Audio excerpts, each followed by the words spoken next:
Hard to think of a better start to the Serie A season. Roma 1, Bologna 0. Very nice to see you guys. A lot has changed since we've done a live stream here. I have not one, but two children. No, they're not twins. So a lot's been going on. I've, of course, been very busy, but a lot of good things. Life is kind of getting back in order. As you can tell, I've got a nice little studio behind me that I've been working on. Some custom shoes by my thumb here. Got my little Venetian cat mask. That's a whole story in itself. My scarves as well, and then some classic jerseys behind. And that one, which you see right here with the Barilla on the back, that is my newest, which I got from Classic Football Shirts, actually in person, which was a really cool pop-up event. And I got to see Milan play. And speaking of Milan, right? We saw them start off very good mercato. They got rid of Reinders. They brought in Samuel Ricci, good player. Modric, Josh Ari, bunch of other players, Estupinan, who had an assist today. And first match of the season, coming up short against the newcomers, Cremonese, a team which had to fight in the Serie B playoffs to get in. Baschirotto scores a goal and he gives his, don't look at my biceps. You're not going to be impressed. But then Bonazzoli in the 61st scores again. That was supposed to be an incredible goal. Milan, 24 shots. You guys got to see this. Let me pull this up for you real quick here. Hold on. I'm going to share the screen. You've got to see these stats right now. Let's see. Serie A. Look at that. 24 shots compared to 4. 6 shots on target out of 24. What's that? That's like 6 times 4 is 24, right? I'm doing that correct. Yeah. That's only 25% of shots are on target. Meanwhile, Cremonese, 4 shots, 3 of them on target, 36% possession. Oh my gosh, 14 fouls. That's crazy. What are the metrics on this match? I have to see. Like, what's the XG? I wasn't planning to look at this. I'm going to look really quickly here. I've got the stats, and I use FOTMob. That's pretty good, but I think let's get Milan Cremonese really quickly here. I wonder if like the XG, I'm going to say for Cremonese is under, I'm going to bet you it's under 1.3, which would be really low considering that they scored 2 goals. Let's see. I'm going to share this with you too. What do we got? Fixtures. That was today versus Cremonese. Let's check the XG under stats. Oh my gosh, 0.21. I've never seen a team score 2 goals with just a 0.21 XG. That's insanity. By the way, 24 shots and less than 2 XG, that's also pitiful. What is Milan doing? Has Max Allegri truly lost the plot? Look at that chart. Oh my gosh, that's good range. And the goal, of course, comes from like 4.5 yards out. But look at Cremonese. 2 goals, 4 shots, and then all those, you couldn't get anything besides 4 shots on goal out of all these chances. Look at that. Look at this little pocket on the top left here. That's insanity. Oh my gosh. Guys, write some comments. Let me know what you think about this Milan Cremonese match. Maybe some of you watched it a little bit more than I did.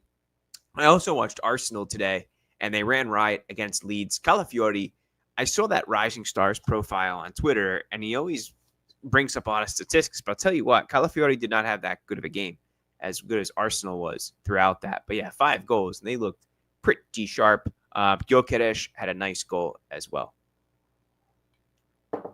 Oh, man. Friday night, my kid's asleep. I am ready to hang out. But let's look what else has been going on here, because Napoli won 2-0 today. Serie A round 1. We'll shuffle down here.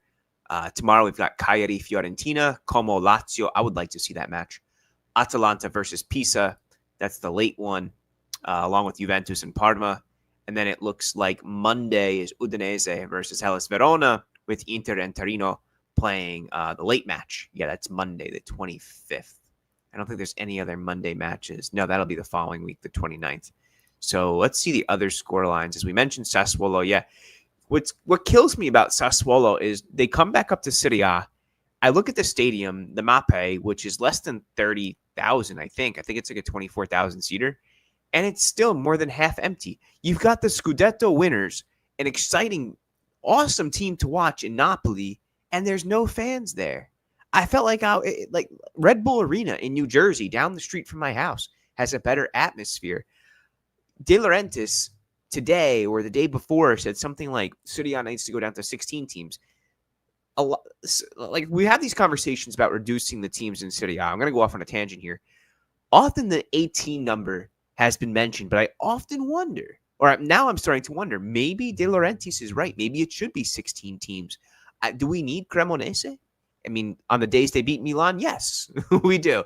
But what about like Sassuolo and Pisa? Are these teams which are really worth sticking around? Who else? Cagliari is another. They don't really do much. Like I see these renderings and we all get excited because they released their stadium plans. Stadium plans for when? 2040, 2045? Like, are we going to be alive? It's like serious questions that just irk me about, I guess, a little bit about like fake interest and plans, which are really never going to accumulate, but also the quality of the league. And I think that De Laurentiis is probably right on this one. But let's look at what they did, some statistics here. And Sassuolo do have some equity. They'll probably end up selling Lauriente, who scored 18 goals for them last year in Serie B. But we can see the majority of momentum favors Napoli, right? These big, deep gorges here that you see in blue, those signify that Napoli was putting on a lot of pressure. They had the ball around Sassuolo's net for extended periods of time, especially during the last of the match. They're just playing possession there, is what you can infer from these stats. This momentum is a very good chart. I like this quite a lot. My friend Ben's here. He's going to join us in about 5-10 minutes. He says XG ain't got nothing on XF. Expected flexing. Ben's one of the funniest people I know. Seriously. He's got a lot of good little digs there. But let's go back to Sassuolo. Napoli, yeah. Check out that momentum chart. Lorenzo Luca gets a yellow card, and apparently he was playing pretty aggressively. The first goal was by McTominay. The second one was by Kevin De Bruyne, which was a free kick that nobody it was supposed to be a set piece and supposed to be headed in, but nobody got a touch on it. So what do they call that? An Olympico, I think. That starting lineup was Meret and right to left, Di Lorenzo, Ramani, Juan Jesus. Yes, that Juan Jesus. Oliveira, Anguissa, Lobotka with De Bruyne making up the midfield. And then Politano with McTominay on the left and Lorenzo Luca coming in for the injured Lukaku, who will be out for several months. David Neres was on the bench. Noah Lang, who just joined from PSV. Billy Gilmore, good defensive midfielder. Spinazzola, who we know very well, and has got a new lease on life under Conte. Won the Scudetto last year, so good for him, right? Pretty cool. That's the second time I've seen Olympiacos' name mentioned, too. They just bought Gabriele Strefezza from Como. I don't know if anyone's been following with what Como's been doing this season, but they've spent over 100 million euros, which is pretty insane stuff, considering that Strefezza was the only big sale, and he was only 8 million euros to Olympiacos. So, all right, I think it is time to jump into Roma-Bologna. We've got some people here. Say what's up if you're new, or if this is the first time we've spoken in like almost 2 years. As I mentioned when I got on this, a lot has changed since the last time we did this. Let's do starting lineup first. All right, right to left. Of course, Villar to net. He gets the man of the match award via FATMOB, statistically speaking. Hermoso, this was a surprise. A lot of people thought, like myself, Gilardi was going to be the starter there. Mancini at center back, which is what I think his best role is. We almost got caught out, right? He took a weird slip off the very muddy and soggy Olympico pitch. Don't even get me started on the state of that pitch this evening. Indica on the left as well. Then Wesley getting the start over Wrench, Cristante over El Ainawi. So those were 2 question marks, or you could say 3 with Hermoso getting the start. Kone and Angelino making up the rest of that midfield. Then in the 2 attacking forward positions, we've got Sule with El Shaarawy, and at striker Ferguson over Dovbyk, and El Shaarawy wearing the captain's armband. I think for the first time in his career, this is also off key, I've got a root canal. Ow. And I'm trying to ice it to kill the pain, but it's actually just causing a really terrible nerve pain. That one had 3 roots. 1, 2, 3 roots. It is killing me, guys. But the show must go on. Anyway, Bologna, they've lost a couple players. They lost their best center back. I forget how to say his name. But he went to Napoli. That was a very good pickup for them. Lukumi, Roma target, possibly a Premier League target. He's still there. I don't expect him to be there come September 1st. Casale, De Silvestri, Lico Giannis had statistically a good match there, left back for Bologna. Pobega and Freuler, a good, solid, fast, tough center midfielders there, the tandem, with Odegaard playing the attacking role. Out on the right, Orsolini, one of my favorite players, with Cambiaghi on the left, and Ciro Immobile, who returns to Serie A and back in his old stomping grounds at the Olimpico. So, of course, as many years and records that he set for Lazio, but today he was absolutely shafted. Off the bench, Santiago Castro, striker that I rate a lot. He comes in the 30th minute for Immobile, who went down. Giovanni Fabian, Nadir Zortea, who just joined, I think, from Cagliari, right? And Federico Bernardeschi, who returns from Major League Soccer, and he almost scored. So some of those substitutions by Vincenzo Italiano were impactful. But let's look at that Roma squad just a touch more. The defense, I very much liked. You know what? Maybe we should go through like key plays here. I think in the start, that goal or that opportunity for a goal would have totally ruined this match. I think if Bologna scored early on, given the state of the pitch, it would have been such a negative start that I don't know if a new team, like a team with a lot of turnover and a new manager, would have had the characteristics to overturn that. I could be totally wrong. I'm just playing around here with some thoughts, but I'm very glad that it didn't happen like that. And first half ends, Roma get a bunch of chances. We could look at the momentum or the statistics here. Yeah, let's look at momentum if they've got that chart up. How do I find that? Head-to-head, table, lineup, facts maybe? Yeah, facts. So we could see that's probably for the first, 30 minutes, right? It all goes Roma's way. And then Bologna starts to come into the match a little bit. They gain possession. But throughout the majority of this, look, high peaks for Roma. Then in the 64th, 65th, just for 2 minutes, Bologna show up. Then towards the end of the match, they really go for it. Roma hit on the counter and almost score. Dovbyk comes in for Ferguson. And while we mention Dovbyk here, guys, I'm going to bring in my friend Ben whenever I see him come to the stage because I want to talk a little bit more about Ferguson today. This was not predicted, where he's somebody who comes in, replaces a tried and true former La Liga Capocannoniere, I'm not sure what they call it in Spanish, guy who led the league in goals. That, to me, that's a big statement when you see somebody come in like that. Marco Galovic is here. He's got a comment. It says, Bologna's a strong team. We were a lot better. Nice to see the team play with intensity for 90 minutes. Yeah, like, Marco, the one thing that I really felt was joy watching this. Like, I felt really happy. I tried to put my phone down and really just watch and enjoy. And throughout the entirety of this match, I just felt like something new, like invigorated. Like, yes, this is the way. We've got young players, exciting ones. They're fighting for it. They're going for it. And to me, as a fan, that is like, it's everything, man.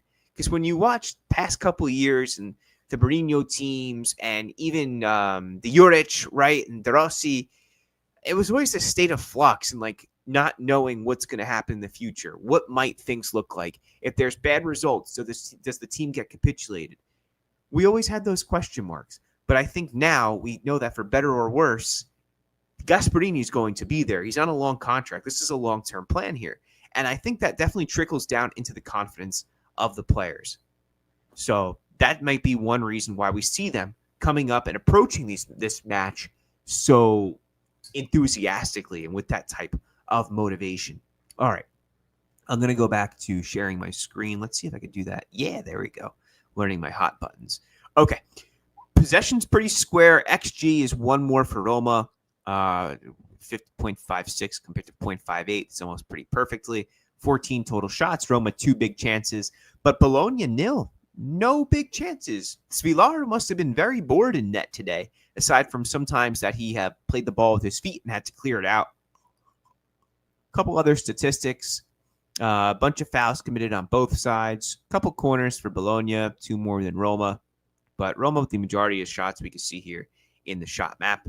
You look at the quality of those, the distance, the positioning inside the 18-yard box with 1, 2, 3, 4, 5, 6, 7, including the goal. And Dybala, when he came in, almost scored that goal as well, right? Let's take a minute to speak about Wesley. There were some thoughts and perhaps criticisms over the price tag, which was maybe up to 30 million when you add in the bonuses, right? And maybe we can get a picture of Wesley while we're talking about him. Maybe Forza almost got something. And after we talk a little bit about the players more, we will go into the press conference of Gasperini. Let's see. There we go. Okay. There we go. That's not a goal, but he's kissing his shirt after he scored. Wesley was not supposed to start this match. Wrench was. This is what most of the papers were saying, from Il Tempo to Gazzetta dello Sport. All the respected journalists are saying Wrench is starting. Why? Because Wesley just joined. He's raw. He's like 21 years old. Why not give it to a player who's a little bit more confident, proven, familiar with the of Serie A, and let Wesley grow a little bit and get tactically oriented? Nope. Gasprini says he's going right into the fire, plays him, and he does excellent. I'm not going to say there weren't a few moments where Wesley could have made a better pass. Yeah, and there was a moment where Ferguson got frustrated with him, but by and large, excellent. Of course, the obvious moment is that he comes up with the goal. The first touch off that is phenomenal. I know you might be thinking, yeah, but Wayne, it was cleared. That's because he was double covered, and that left center back was covering him very good. I actually think that was Lukumi, who's a really fast center back. And when he tries to clear it out, they make a mistake. And because it's such a good touch, it's not that far. It may have looked further on TV. And then Wesley gets in, puts it away really nicely, very cleanly. Of course, it looked a little bit slow on TV, but really that's due to the state of the pitch, once again, slowing it down. It was phenomenal to see this kid come over from Brazil and in his first game put in such an athletic and dynamo type of performance and get the goal. Very happy for him. I hope he keeps praying, because I saw him praying after the match ended. Seems like a really grounded kid. He's actually already a dad. He's got one kid. I saw pictures with his partner on Instagram after the match. That was really cool to see. You like that type of stuff. What else? My man of the match? I'm going to leave this open to you for some comments, guys, here. But my man of the match is tagging Ben here. Let's see. Man of the match. My friend Ben's going to be ready in 1 second. Kone. Manu Kone was phenomenal tonight. I thought he was so good with his dribbling, getting away from pressure, driving the play forward, initiating the counterattacks, spreading the ball out. I don't know, 9 out of 10. He didn't have a goal. He's not a 10 out of 10 performance, but to me, that's pretty much as good as it's going to get on match day 1. So Marco says Wesley is insanely quick, runs nonstop, and something new for us. Yeah. How long has the right back situation been a problem? All right, we're going to talk to Buddy Ben here real quick. He is one of the managers. He's the marketing manager at Charleston Battery. He's been on the show before a couple weeks ago. Ben, what's up? Yes, back by unpopular demand. We've got a couple questions for you tonight, man. All right, and I am not prepared for any of them. No. Good. All right. First one's easy. Man of the match. Give me. Yeah, I was thinking about this while I stalled. It's funny. It's looking at the font, I'll make sure I have it to my left, so I'm gonna keep looking. Part of me wants to say Kone, just because I think he had such an all-around good performance. For a lot of the reasons you said, I think he didn't have the goal, and obviously he had that real whoopsie in front of goal, which was definitely one he probably wishes he had back. But I think outside of that moment, you kind of saw him doing it all of being fearless with the ball and then kind of maintaining possession. There were some of those I didn't see him on the highlights when I just tried to look quickly, but there are some of those moments where it's like he could have lost possession, but he kept it going with the by staying on the ball and keeping it and keeping the forward movement going, which I thought was the like my biggest takeaway of like positivity was how good we looked going forward during a lot of the game, which is really nice to see, especially in those like early on Like it didn't seem like there was any kind of brain fog or anything like that. Kind of Yeah, that's a really good point. They did seem to be like pretty much on the same page, which is not what I thought it was it, going to be. That's a it really good point you bring up. and it wasn't until that damn hydration break that kind of killed all that first half momentum. Seemingly, That's so true. That's it was the hydration break. That was like the 26th minute, and then I was looking at the momentum, and it completely just not that it completely dropped off, but then Bologna started to come into the match. Yeah. I mean, part of me wants to give it to Wesley as well. I mean, he had the goal, obviously a match winner, so it's kind of hard to go against that. Ferguson, I thought was really good as well. First proper game. He didn't have a goal. Probably could have had one or two if maybe something bounced his way. But I thought he looked really, really, really good, and definitely going to create a good problem in a way, at least as long as Dovbik's on the team. Two big chances inside 15 minutes. First was the shot that he created himself from about 21 yards out. And then there was a header exactly at the 25-minute mark. I was just watching it. Oh, yeah. That header. Crazy. That was a beautiful cross. I mean, I thought that when I saw that kind of, going down, I thought it was going to the net. I was like, yeah. Yeah, Spiar was the man of the match. He kind of said he had a pretty easy day at the office, just those two saves, and I think both the shots were from distance. There was that one that hit off the crossbar that was like, ooh, that would have been killer. Yeah. So I think it's almost a testament to how well a lot of the players did, or how well things went. That makes it a little tough to pick a man of the match. But I mean, I could go in any of those kind of directions of Wesley, Kone, or I could see Spiar too. True. So that's my cop-out non-answer. But I'd probably say I'll give it to my boy Kone. All right, cool. We're on the same page there. I think so too. Like, yeah, it's really hard here. Like, you see Wesley get the first Panini Player of the Match award, right? So Serie A is like all up on him, saying how well he did. And that's great, but I think that to me, it's just Kone. I just felt like he dominated. Marco said, now I want to talk about this. People criticize Cristante nonstop. I'm glad he stayed. I'm glad prior to this match that he stayed. Not just that he ran the most out of any Roma player today, something well over 10 kilometers in this match, but that he was a guy who has played with Gasprini, knows the way that and what he wants, but is also a dependable guy. You cannot get a team full of 20 and 21-year-olds like it's Football Manager or FIFA Career Mode and be like, let them grow. You need some guys to balance things out. And I'm actually glad in hindsight that Cristante did get the start over El Ainaoui because he wasn't flashy. He didn't have a lot of the big passes, but he keeps the balance in the team when they're folding in their defensive shape or just little things, allowing Kone more freedom, allowing Sule to take maybe a step further up than he would, and giving more liberty to those players like our friend Marco Galovic says here, a lord in the shadows. That's about Cristante. So shout out to Brian, King Brian. At this point, I mean, dirty work.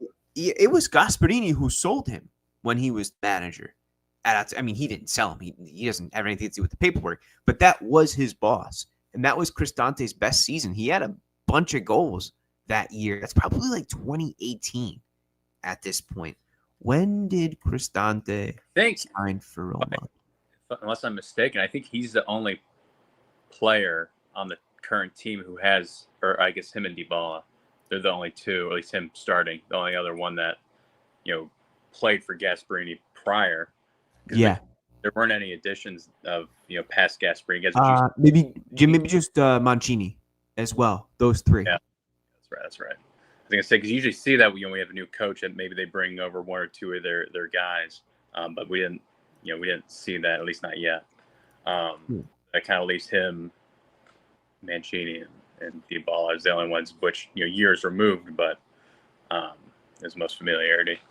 Yeah, I think, maturing is realizing what Cristante brings to the team. Because I know I was never the biggest fan of him, but, something that's undeniable for me, though he's not the flashiest, is, availability is sometimes your best ability, and he's just always around. You just can't get rid of him. He's healthy. He's he's always an option. So that's that's definitely something to value, I guess, at least with him. I'm going to give you some comments here, Ben. We'll talk about them. Oh no! So in the press conference today, we're going to run through this here. There's a few that I thought were important that we should look at. One, Sancho, that'll be our last question here. We're going to circle back to that. But in the press conference, he's asked, or it's mentioned, Kone was a total performer throughout the 90 minutes. What's your take on his performance, and is he more untouchable today? And Gasprini answers, great performance. My ratings are excellent for the entire team. Everyone was focused, and there was great unity. Even after the goal, we had chances to close out the game. I'm pleased with everyone. Qualitatively and tactically, we were better than other times. And also, he says the stadium is often an even better spectacle than the match itself, but tonight the match was worthy of it too. I tried not to dwell too much on the emotions. I shouldn't talk too much. What I have to earn, I have to do with results. And what did you like most? He says they looked compact and precise, knew what to do, and that they never lost their identity. And I think sometimes in the past, often, Roma didn't know how they wanted to play. Maybe the manager gave confusing directions. Perhaps they were being given too many directions at one point, and they didn't look cohesive. But I don't think that's the case at all today. They look totally in sync. And he says the important thing is that they're confident. So, and you touched upon that, I think, when you first jumped in, mentioning that just that they looked so together, and that from the get-go, right? You mentioned something like, what was the wordage you used? Um, Don't worry. It's okay, Ben. I got you. But you mentioned something along the lines of like when they first joined, when they looked like they were clicking from the get-go. Yeah, just I think the kind of the forward movement was kind of that. It just seemed like they had that, like, the chemistry from the start. It wasn't like didn't seem like a team that that had a new coach and a whole lot of new pieces and new tactics and this and that. They kind of had that synergy from the start, and especially the forward movement. And you kind of saw, I mean, it's funny because on the left side, a lot of it was on the left side with El Shaarawy, but then nothing much really happened on the left side after that. But yeah, it was, with a lot of the forward movement, a lot of it was clicking, I think is what I said. I say a lot of things and I forget what I even spoke about. It's okay, Ben. It's all right. I know you've got responsibilities. You've got your beautiful puppy. I don't know where she is right now. But one last question. Sancho, would you take him, or are you letting him go? Man, at this point, I as a fan, I would just want a decision one way or another, because this has gone on for a while now. It's one of those tricky things to me.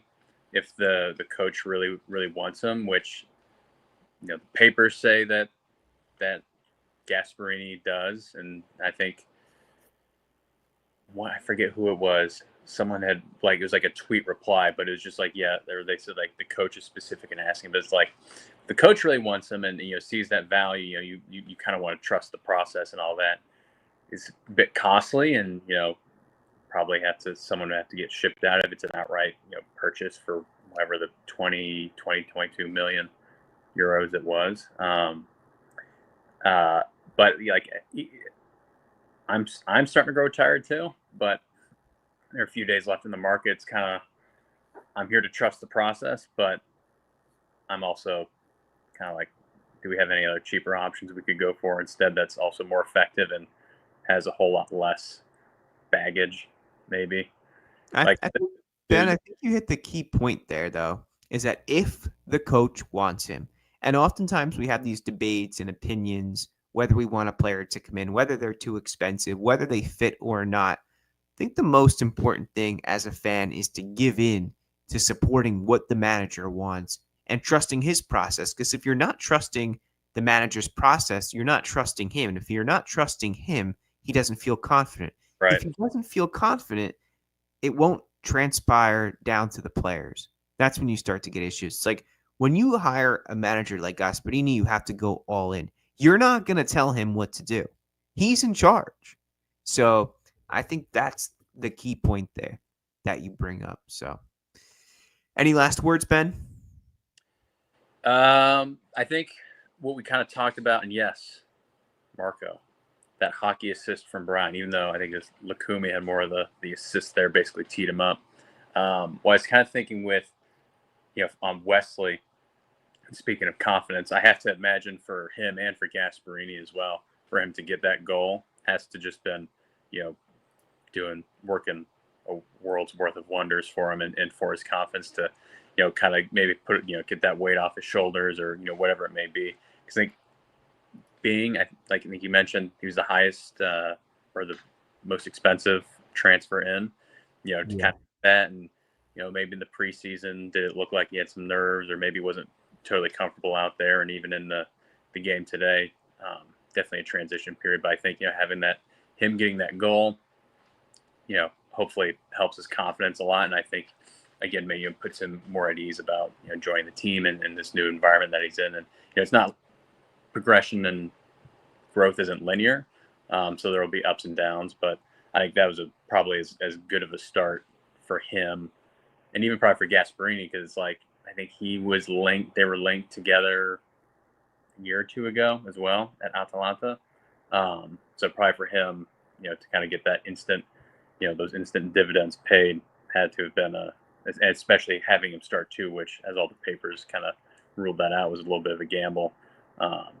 It probably was just as good of a first game could have been for both of them. So I think that's a good foundation to start, especially for someone like Wesley, who, is still young, raw, kind of saw the flashes of his speed and, what he can be capable of. But, the confidence is such a big thing. It's kind of an intangible. It's not going to show up on a stat sheet, but a goal like if it, even if it was the kind of goal that it was fortunate and all this and that, but it happened and it counted and it was the winner. So you're right. What does that confidence mean to a young player on his first game? It's paramount.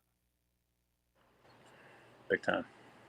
Anyway, thank you, Ben. You are a big friend to this channel. We'll be seeing more of you throughout the season. You guys make sure to follow Charleston Battery on Instagram, right? What are those handles? Instagram's just Charleston Battery as it sounds, and Twitter, if you're into that sort of thing, it's just Chaz Battery. But Instagram, yeah, that's it. All right, we'll see you there, Ben. Thank you. Anyway, guys, I want to bring up this point here. Marco says, what about that assist from Brian? And I'm almost ashamed of myself. How do I not realize that was such a major long ball? What an effort here. I really wish I could play it. If you haven't gotten a chance to, I'm going to post in the comments so you can go ahead and watch it. Here you go. Here you go. So that is a tremendous ball, man. Cristante, sometimes his vision, and I mean, it's quite obvious to say that right now, sometimes his vision's underrated. That's a sick ball. I'm going to work you through the screenshots here. Wesley takes that, right? He bounces it nicely. And that's Lukumi, who you see right here, the left center back. Roma target was a Roma target. Takes a bad touch or bad pass, whatever, and Wesley comes right into him, and he puts it right past, or to the right of Skorupski, and then everyone celebrates together. What a dream start, man. Ferguson here tries to combine with Kone, drops to Kone's chest, and Kone actually just hits it to the left of the net, and just a squandered opportunity. Man, if he had scored that, I think the place would have just absolutely lit on fire. You could tell by that screenshot that I just had. Yeah, look how upset. He knows that would have been it. That would have been game, set, and match at that point. And here you could see Gasparini getting his hug from his assistant coach and then hugging El Shaarawy. So that's nice to see them all embraced, man. It's crazy to think El Shaarawy's captain, Baldanzi an unused substitute, Pisili unused as well. Angelino, very good game. What I liked about Angelino is the way that that him and Wesley were connecting. There was one big ball by Angelino that was so inch perfect for Wesley. It just completely changed the whole dynamic of the attack, or I should say, the what's it called? it was such the direction of play, right? When you switch that direction of play, to me, like I love those players. I love cerebral players like De Bruyne or how Pellegrini I think should have been molded. I always felt like Lorenzo was a pretty smart player, but that he was used in more of like this utility winger role, and it never really clicked. I liked the way that he played more at Sassuolo in the center midfield, and then I thought maybe when he was like in his late 20s, he should have been transitioned into something like a regista. I just thought that made a little more sense to him. Ben also wanted to mention that we've already got Baldanzi at left wing. We don't need Sancho. And we should talk a little bit about Baldanzi. I thought he looked good in preseason, but he could have used a goal. And I think that if Baldanzi did pick up a goal, it would have convinced Gasprini to keep him around. Right now, I'm not sure that there is that determination to want to keep him. We know that this Sancho situation is ongoing, right? Does he come? I don't know. If he had half a brain and watched the way that Roma played today, he would come to Roma to revive and rescue his career. No brainer. Speaking of brains. But there's other options as well. I saw some player named George from Chelsea that just got linked a few hours ago. Then Gasparini was asked in the post-press conference on TV, I think maybe Rai, about Dominguez, that Sartori told Masada that it would cost 30 million euros to get Dominguez from Bologna, a player who didn't even feature tonight, right? He didn't even come on as a substitute. Come on, bro. 30 million euros for a player you're not using, it doesn't make much sense to me. Why don't you take like 18 plus 2, plus 3 maybe, and then go and get 2 more players from the Swiss league or the Belgian league, because it looks like you need some warm bodies right now. It looks like you need a little help by the way that Bologna played today. I'm not going to lie. It didn't look good. Looked like Freuler was old. Pobega was fine, but they need some new juice. Let's be honest. So stop telling me that Dominguez, some kid who played a few matches last year and had a couple assists, is worth 30 million. Where do you get this crazy valuation? Plus, he's Argentinian. Guess who he wants to come and play with? Dybala, the best player of, I can't say the best player of his generation. Well, a couple of years under if you want to split that generation, because of course there's Messi. And then now this massive talent we have in Sule, right? He wants to come to Roma if that interest is real. Trust me, that 20-year-old is interested in playing on the left wing in Rome. Let it happen. Don't play hardball, Sartori. Anyway, we got a couple matches. We've rounded up Milan versus Cremonese, and what that means, Roma temporarily top of the league with Napoli. Of course, just 3 points. I'm going to go back right now to the press conference. We've got a couple more questions. And Santiago Castro would be great. He had that one bomb of a shot that hit the crossbar right before Wesley scored, and Marco's a fan of him as well. But let's go back to that press conference room. Is this the Roma you want to see on the pitch? Is this Gasparini's Roma? He says there's always room for improvement. There's no end in sight for better or worse. But the first match is difficult, even for well-established teams who have perhaps been playing together for a while. And then against a strong team, because Bologna is an excellent team. We put in a performance that was almost like a team that has been playing together for a long time. Agree. We've played friendlies, especially abroad. We had a good personality, and tonight we definitely showed a bit more quality. The feeling that we played well is based on the response from the crowd. This is always a crucial phase, because when you feel that people appreciate you, it means you're doing something good. And this question I like, what kind of guys, che tipo di ragazzi sono Wesley and Ferguson? They're guys who have already had some great experiences, both Ferguson and Wesley. Wesley was for Flamengo, an important stadium like the Maracana, Brazilian international, despite only being 22. Ferguson is even younger, 21. They're talented guys. They'll continue to grow.